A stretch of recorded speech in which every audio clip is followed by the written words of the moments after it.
આજે અષાઢ સુદ દસમ છે, મંગળવાર છે, 16/7/2024 વર્ષ છે. આવું છે.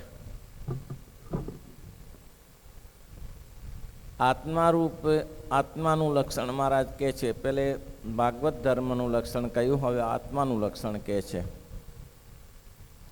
કાલે ઉદાલક મુનિના પુત્ર નચિકેતાથી આપણે કઠોપનિષદની વાત કરીને સમજાવ્યું કે પહેલાંમાં તો જે કેટલાક વિજ્ઞાનીઓ એમ કહે છે કે આત્મા જેવું કંઈ છે જ નહીં. તો પછી આ શું છે? તો કે રાસાયણિક પ્રક્રિયાથી જેમ છાણમાં ને મળમાં કીડા પડે છે તેમ આ જીવ અંદર આવી ઊભું થઈ જાય છે. પણ એ વાત શક્ય નથી. તેનાથી જે જીવનું શરીર બંધાય છે, શરીર બંધાય પણ પરમાત્મા ઉપર જીવ તો પ્રેરણા કરે. કેમ? તો કે નિયમ એવો છે, કેટલાક બીજમાંથી થાય, કેટલાક ડાળખીમાંથી થાય, વડ કેટલાક બેમાંથી થાય. વડને વાવવો હોય તો વડ ડાળખીમાંથી પણ થઈ શકે છે અને વડ બીજમાંથી પણ થઈ શકે છે. ત્યારે શેરડી વાવી હોય તો એનું બીજ ના મળી શકે, એને તો શેરડી થકી શેરડી થાય. પણ આ બધા ઘર છે, આ શરીર છે, એમાં જ્યારે પરમાત્મા જીવનો પ્રવેશ કરાવે છે ત્યારે જ એના કોંટા ફૂટે છે, તે સિવાય કોઈ શક્યતા નથી. એટલે રાસાયણિક પ્રક્રિયાથી શરીર ઊભું થઈ શકે. જેમ કે માથામાં ટોલા પડે તો યુજ પડે ને. કોઈએ સાંભળ્યું કે માથામાં ભમરા ઉગી આવ્યા? સાંભળ્યું કોઈ દિવસે? થાય? માથામાં માકડ પડી ગયા એવું થાય છે? ભાઈ એવું કોઈ સાંભળ્યું કે આના માથામાં માકડ પડ્યા છે? માકડ ગાદલા ગોદડામાં જ થાય, ખાટલામાં જ થાય, માથામાં ન થાય. અને જીવની પ્રક્રિયા છે એ જે ટોલું કહે છે એ ખાટલામાં ના થાય, ગોદડામાં ના થાય. જ્યાં થતું હોય તો થાય. એ પ્રક્રિયા એવી છે. એટલે જ્યાં જેની આવશ્યક, જ્યાં જરૂરિયાત છે તેનું શરીર ત્યાંથી બંધાય છે. માત્ર શરીર બંધાય છે, પણ શરીરની અંદર ઈશ્વર જે અંતર્જામી શક્તિએ બેઠા છે એની અંદર જીવની પ્રેરણા કરે ત્યારે જીવ એ શરીર ઊભું થાય છે. એટલે એટલા જ માટે પહેલું તો આપણે તો સત્સંગમાં જન્મ્યા છીએ, એટલે આપણે તો જન્મતાની સાથે સત્સંગમાં આવ્યા ત્યારે કહેવાયું દેહ અલગ છે ને જીવ અલગ છે, દેહ ને જીવ અલગ છે. એ આપણા માટે એક ગેડ બંધાઈ ગઈ છે કે આપણે સમજીએ જ છીએ કે આ બધું અલગ જ છે. પણ જે લોકો નાસ્તિક લોકો છે એ સમજતા નથી. એના માટે કયું ઉદાલકનું દ્રષ્ટાંત આપ્યું કે નચિકેતાએ જમરાજાને પૂછ્યું ત્યારે જમરાજાએ કહ્યું કે આ શરીર પડ્યા પછી પણ કંઈક રહે છે અને કંઈક રહે છે એ જીવ છે. આ લોકોએ બહુ પ્રયત્ન કર્યા જીવને શોધવા માટે. માણસને મરતી વેળાએ પેટીમાં પૂર્યો તો પેટીમાંથી કાંઈ એને મળ્યું નહીં કે કંઈક જશે તો ખબર તો પડશે ને. કંઈ ખબર ન પડી પણ તિરાડ થઈને નીકળી ગયો જીવ. એટલે એને એમ થયું કંઈક છે તો ખરું સારું, નહીં તો આમ થાય નહીં. એમ ભગવાનની કૃપાથી જીવ આત્મા અને જીવાત્મા અને દેહાત્મા બે અલગ છે. એટલે માટે મહારાજ કે જે ભગવાનના ભક્તો જે આત્મા સ્વરૂપે વર્તનારા છે તે તો મહારાજ કે બહુ શુદ્ધ સ્વરૂપ પોતાનું આત્મા અને પરમાત્મા તેના બંનેના સ્વરૂપને સારી રીતે જાણે અને પછી ત્યાગ કરી રાખે કે મારું સ્વરૂપ, મારું જે જીવાત્મા છે તે કંઈ પરમાત્મા નથી. પરમાત્મા અલગ છે અને હું જીવ પણ અલગ છું. આ જીવ પરમાત્માને પામવા માટે સમર્થ છે, શક્તિશાળી છે, પણ જો પુરુષાર્થ કરે તો. એ પુરુષાર્થ જ ન કરે તો શું ભગવાનને પામી શકે? એટલા માટે કીધું છે. એટલા માટે એમ કહે છે કે જેને આત્માનું જ્ઞાન છે, જે આત્મસત્તા રૂપે વર્તવું તેમાં વિક્ષેપ આવે તેને સહન ન કરી શકે એવી પ્રકૃતિવાળો હોય. આત્મા સ્વરૂપથી કોઈ એને વિઘ્ન ના આવવું જોઈએ એવો આત્મા સ્વરૂપની વાત કરી. એવા સ્વરૂપાનંદ સ્વામી, આત્માનંદ સ્વામી આ બધા આત્મા સ્વરૂપે વર્તતા હતા. કંઈ દેહની દરકાર નથી. દેહમાં દુઃખ થાવ, સુખ થાવ, માન થાવ, અપમાન થાવ, આ બધું સહન કરવાની તૈયારી હતી. એને ખબર હતી આ દેહ તો શું છે, કાલે નાશ થઈ જશે, મૂળ કામ આત્મ સ્વરૂપનું છે. હવે વૈરાગ્યની વાત કરે છે. વૈજ્ઞાનિક પ્રધાન હોય તે તો એક ભગવાનની મૂર્તિ વિના જે સર્વ માયિક પદાર્થ તેને વિશે નિરંતર અરુચિ વર્તે. જેને વૈરાગ્ય હોય તેને અરુચિ વર્તે તો ખાવું પડે કે ના ખાવું પડે? અરુચિ વર્તે તો પછી ખાવું પડે કે ના ખાવું પડે? તો કે ખાવું પડે. તો શું કરે? તો એમ સમજે કે આ દેહને ટકાવી રાખવો છે, કારણ કે ખરેખરું તો જીવાત્માનું કામ છે, પણ જીવાત્મા દેહ વગર કાંઈ નહીં કરી શકે. દેહ વગર શું કરશે? દેહ નથી તો કંઈ સાધન નહીં કરી શકે. તો દેહ છે તો સાધન થશે. એટલે ભોજન કરે છે, પણ સ્વાદુ ભોજન આવે ત્યારે એને ગમે નહીં.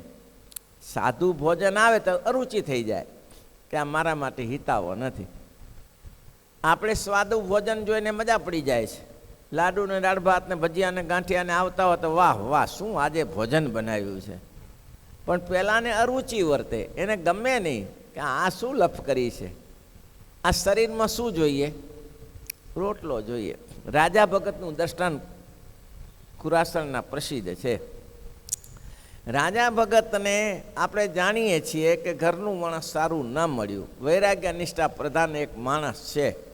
ઘરનું માણસ સારું ન મળ્યું, એને કહી રાખ્યું હતું ગામમાં કે સંતો આવે ત્યારે પહેલી રસોઈ સંતોને મારા ઘરેથી પહોંચાડજો, કદાચ હું હાજર હોઉં તો ન હું. ખુરાસણના રાજા ભગત ખેતરે ગયેલા અને સંતો આવ્યા. વાત પ્રસિદ્ધ છે, જાણીતી છે, અગતરાઈ જોડે. એટલે હરિભક્તો એના ઘરે સીધું લેવા ગયા. ઘરનું માણસ જરા કહો જુઓ હશે, એટલું બધું સરખું ના હોય, બધું જગ્યાએ બે પાસા સરખા ન હોય. એટલે કીધું કે ભગતે કીધું છે કે સંતોને માટે સીધું આપવું તમારે, એમ એટલે લેવા આવ્યા છીએ. તે બેન કે આખા ગામમાં બીજા કોઈ ઘર નથી? જ્યારે જોઈ તે રાજો ભગત, જ્યારે જોઈ ત્યારે રાજો ભગત. અમે શું તમારા માટે નવરા છીએ? આ શું બાજરી ઘઉં તમારા માટે વાવીએ છીએ? હવે આવું કહેવાની ક્યાં જરૂર હતી? વ્યવસ્થા નથી. પણ થોડું વધારે પડતું બોલાયું. હરિભક્તો ચાલ્યા ગયા. સીધું તો સંતોને માટે તો ગમે ત્યાં મંદિર હોય ત્યાં મળી રહે છે. હરિભક્તોએ જમાડ્યા સંતોને. સાંજે રાજા ભગત આવ્યા, સંતોને પગે દંડવત સાષ્ટાંગ કરીને કહ્યું હરિભક્તોને કે સીધું ઘરેથી લાવ્યા હતા? હા ભગત ગયા હતા, પણ જરા પછી બીજેથી સીધાની વ્યવસ્થા થઈ ગઈ. એટલે રાજા ભગતે ખાનગીમાં પૂછી લીધું કે શું થયું? તો કવિ ગાળો ભાંડી. ભગત કે જ્યાં સુધી ભગવાન અને ભગવાનના સંતની સેવા થાય ત્યાં સુધી ઘરમાં રહેવું, એમ મને મહારાજે કહ્યું છે. જ્યાં સુધી ભગવાનની અને ભગવાનના સંતની સેવા થાય ત્યાં સુધી ઘરમાં રહેવું. પછી આ ઘરની શી જરૂર છે? વ્યવહારમાં રહેવાની ક્યાં જરૂર છે? એટલે યુક્તિ કરીને કાગળ લખાવ્યો કે પિયરમાં અમારા શાળા છે, બીમાર છે, આજકાલ કરી રહ્યા છે, કથા પ્રસિદ્ધ છે. સવારે વાણિયાએ કાગળ વાંચ્યો અને રાજા ભગતે કહ્યું કે તારે જે હોય તે, પણ મારે શાળાને સંભાળવા જવું પડે, એટલે તું જે કરતી હોય છોકરા સંભાળજે, હું જરા જઉં છું. ત્યારે પહેલી કે તમે તમારો સારો થાય, મારો સગો ભાઈ નહીં થતો? અને એ માણસ મારા ભાઈને આવી પોઝિશન તો મારે પહેલું જવું પડે. રાજા ભગત કે સારું ત્યારે તો છોકરા લઈને જજે પાછી, કે મારે અહીંયા ક્યાં હંચવાય, એ હું બધું કરી લઈશ. અને જો પેલા દાગીના નવા કરવા છે ને, દાગીના મૂકતી જજે. હા, એને પછી નવા કરવામાં મન હતું પાછું. દાગીના મૂક્યું, ઘરોશ્રી ભેગી કરી અને રાજા ભગત ગઢપુર ભેગા થઈ ગયા. વાત પ્રસિદ્ધ છે સત્સંગમાં, પણ વાત વાગોળ્યા જેવી છે વૈરાગ્ય નિષ્ઠા માટે, કે વૈરાગ્યવાનને કેવી સ્થિતિ હોવી જોઈએ. આખું ગાડું ઘરોશ્રી ભરીને મહારાજ પાસે ગયા. શ્રીજી મહારાજે કહ્યું રાજા ભગત આ શું? મહારાજ ઘર સળગ્યું આટલું બચાવ્યું છે. મહારાજ કે ઘર સળગ્યું કોઈ બળ્યું તો નથી ને? સભામાં આવ્યું થયું. મહારાજ કે કોઈ ઘર સળગ્યું તો બગડ્યું નથી? ના ના, એમ તો કંઈ સળગ્યું નથી. ત્યારે શું વ્યવહારમાં સળગ્યું એમ. મહારાજે આખી ખોલીને વાત સંભળાવી. ત્યારે મહારાજે કીધું કે ધન્યવાદ છે રાજા ભગત, ધન્યવાદ છે, રહો અહીંયા શાંતિ. સેવા કરવા લાગ્યા, ખૂબ સેવા કરે. વૈરાગ્યની નિષ્ઠા વગર તો ભગવાનની પ્રાપ્તિ થતી નથી. ભગવાનની પ્રાપ્તિ કર્યો તો ઘણા વૈરાગ્યમાં ખપી ગયા. એક મુઠ્ઠી રેતી ખાઈને ભગવાન ભજ્યા છે.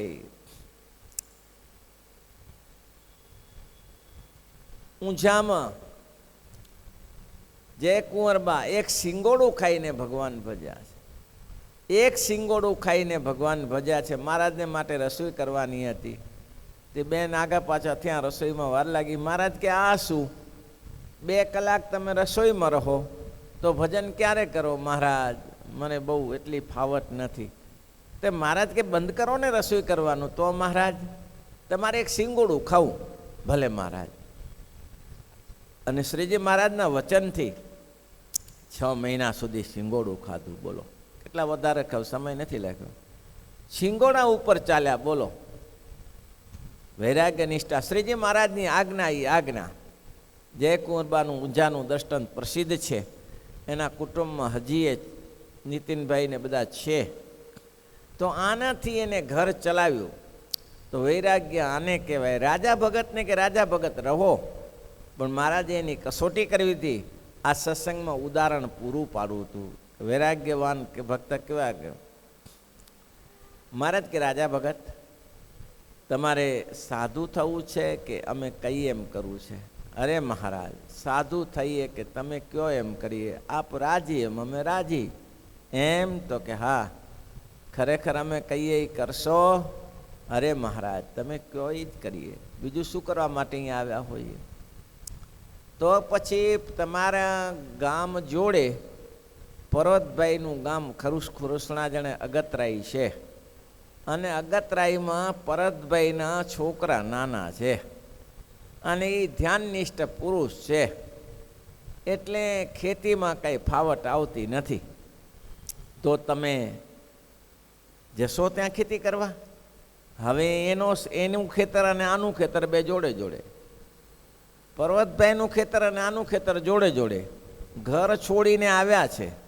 ઘરોશ્રી બધી છોડી દીધી છે. બોલો મહારાજ જઈશ ને તો જાઓ ત્યારે થોડી ખેતી કરો હો.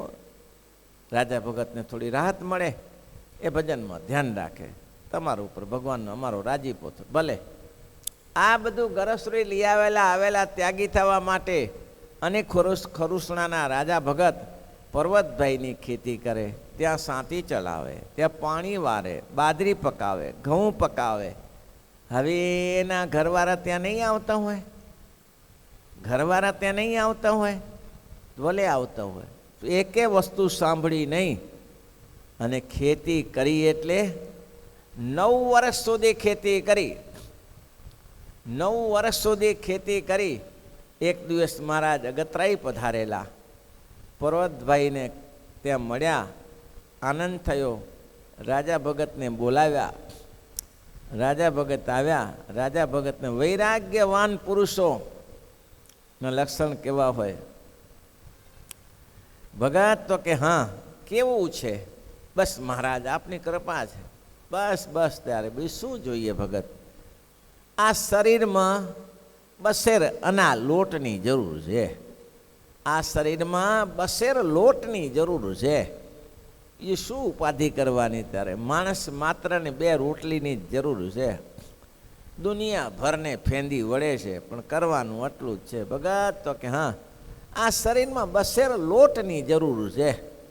ખોટી ઉપાધિ કરીને ક્યાં? હા મહારાજ બસેર લોટની જરૂર છે. મહારાજ તો ચાલ્યા ગયા. પછી પર્વતભાઈને કહ્યું કે મહારાજે મને આજ્ઞા કરી છે હવે રોટલી કે રોટલો ના મોકલાવતા, હવે બાજરીનો લોટ બસેર મોકલાવજો. પર્વતભાઈ કે ભલે. હવે બસેર લોટ મોકલાવે અને તેના ગોળા વાળી અને એક ટાઈમ જમી લે કે 2 ટાઈમ જમે. કાચા ગોળા. મહારાજે કીધું ને આ શરીરમાં શું જોઈએ? બસેર લોટ જોઈએ. કાચા ગોળા જમે. 3 વર્ષ સુધી આ રીતે રહ્યા. 3 વર્ષ સુધી કાચા ગોળા ખાયા. વૈરાગ્યના પદને વિઘન આડા ઘણા. વૈરાગ્યના પદને વિઘ્નયાડા ઘણા, વૈરાગ્યવાનને ઘણા વિઘ્ન નડે. નિષ્કુળાનંદ સ્વામીની કથા સાંભળો. મહારાજના સસરાના ગામમાં આધોઈ મૂકી ગયા.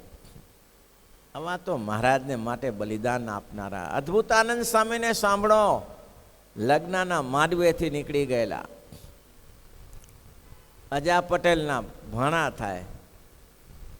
અદ્ભુતાનંદ સ્વામીના પિતા નહીં, એટલે જવાબદારી અજા પટેલની હતી. આ ઇતિહાસ તો જુઓ સંપ્રદાયમાં વૈરાગ્યવાનના. ખાલી ખાઈ પીને લાડુ દાળ ભાત ખાઈને પડ્યા રહીએ અને ભજન ન થાય, સવારથી સાંજ સુધી 51 માળા ન થાય, 101 માળા ન થાય, તો શું વૈરાગ્યની વાત કરવાની? વૈરાગ્યની ક્યાં વાત છે? અને આ સંપ્રદાયમાં ખાવા પીવાનો તો ક્યાં ટોટો છે, ખોટ છે? ખાવા પીવાનું મળે જ. આખો દી અહીંથી અહીં ચક્રો મારીને અહીંથી અહીં ચક્રો મારીએ, માળા ન થાય, ભજન ન થાય, કીર્તન ન થાય, ધ્યાનમાં ના બેસાય.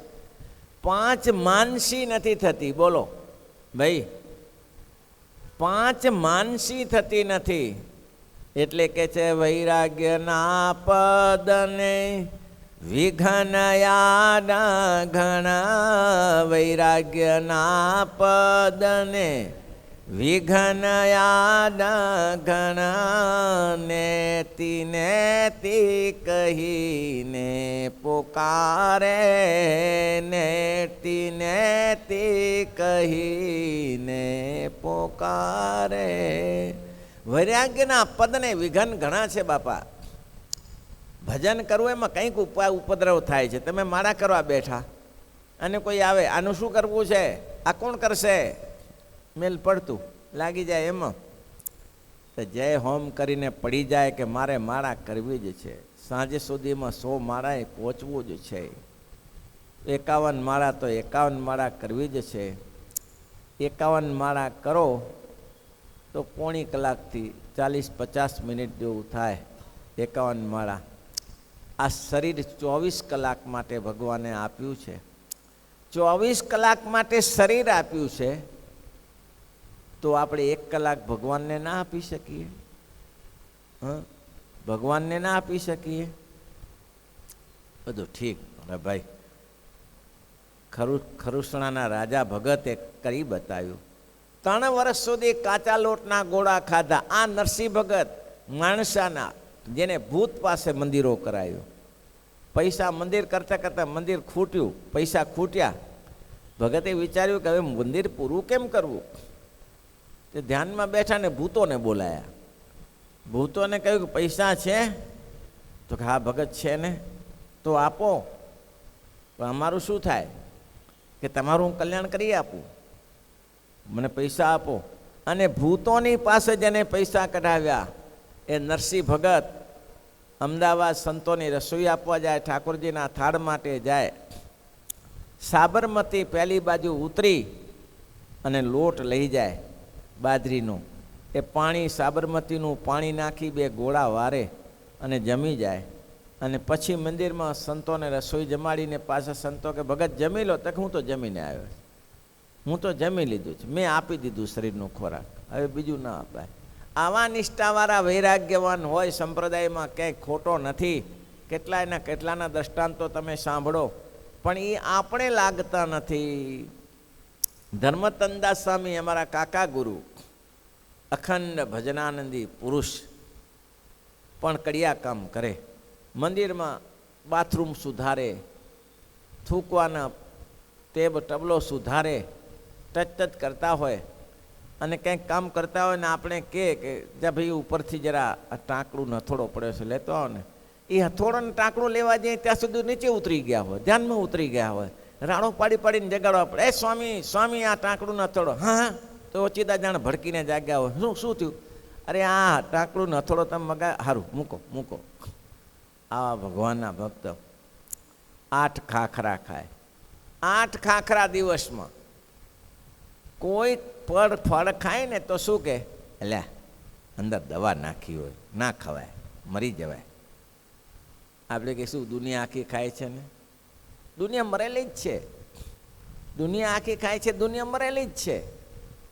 52 વર્ષે કામ પૂરું કરી નાખ્યું. બોલો, 52 વર્ષે ભગવાનના ધામમાં ચાલ્યા, ડંકો વગાડતા લાગ્યા. આવા મહાપુરુષો છે. વૈરાગ્ય એને કહેવાય કે નહીં 8 ખાખરા ખાવાના, તે પણ છાશમાં બોળીને ખાઈ લેવાના, પાણી મળે તો પાણીમાં ખાઈ લેવાનું. આવા મહાપુરુષો હજી વિચરે છે, પણ એને ઉપદ્રવ કરનારા ઘણા હોય. પછી એવું થયું, ધર્મદાસ સ્વામીને કહ્યું, મેં કીધું ને, વૈરાગ્યના પદને વિઘનયા ઘણા, વૈરાગ્યના પદને વિઘનયા ઘણા. સ્વામીને કહ્યું, સ્વામી તમારે મહંતાઈ વાડીની સંભાળવી પડશે. સારું સ્વામી. ના નહીં. પછી બધું પતી ગયું ત્યારે સ્વામીને કહ્યું કે સ્વામી, ખાખરા અહીંયા બનાવું કે ત્યાં બનાવી લઉં? પહેલાં કે આને 8 ખાખરાય પચતા નથી અને હું મહંતાઈ કરશે. એટલે માન સ્વામી કે સ્વામી રહેવા દો. સારું, ભલે સ્વામી, પણ કોઈ ના નહીં. મોટાને સામે વચન ઉપર વચન નહીં મારવાનું. જી હાજી. જ્યારે મોટાને સામે વચન ઉપર વચન મારશે ત્યારે કચાપશે. હજી તમે સમજી શક્યા નથી કે તમને ક્યાં તમે છો ને ક્યાં મોટા પુરુષો છે, એ સમજી રાખજો. ખરુસણના રાજા ભગત પછી મહારાજે ફરતા ફરતા ગતરાઈ ગયા અને મહારાજે રાજા ભગતને બોલાયા. રાજા ભગત તો કે હા કેમ છો? બસ મહારાજ આપની કૃપા છે. ભરતભાઈના દીકરાઓ બધા દર પગે લાગવા આવ્યા. મહારાજે પૂછ્યું, પરવત? તો કે આ કોના છે? મહારાજ આપના જ છે.